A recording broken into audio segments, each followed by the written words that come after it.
আমি নিজ চোখে দেখছি, আমার এই দুই চোখে দেখছি।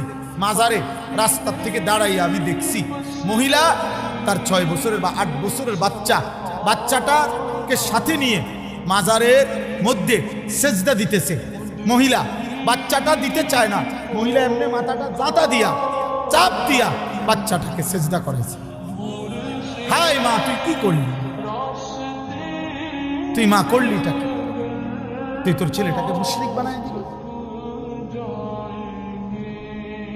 আল্লাহ তাআলা যার রক্তে ঈমান দিছিলেন, যাকে সৃষ্টি লগ্নে আল্লাহ ঈমানের নিয়ামত দিয়ে দিছিলেন, আল্লাহকে মানার, তুই মা তাকে মুশরিক বানায় দিবি? মা কি করলাম? মা তুমি ছেলেটাকে কি করলা? তুমি সুদের টাকা নিয়ে ছেলে মানুষ করছেন কেন? আপনি বুঝের ছেলে বুঝে না? বর্তমান সময়টা তো এমন, এখন আরো বেশি। 4 বছরের বাচ্চা যা বুঝে, আগের দিনে 40 বছরের ব্যাড হইতে এত বুঝতো না। 5 বছরের বাচ্চা পৃথিবী এখন যা বুঝে, 50 বছরের বুড়া বিয়াও দুনিয়া তো বুঝে না। দুনিয়া তো বুঝে না।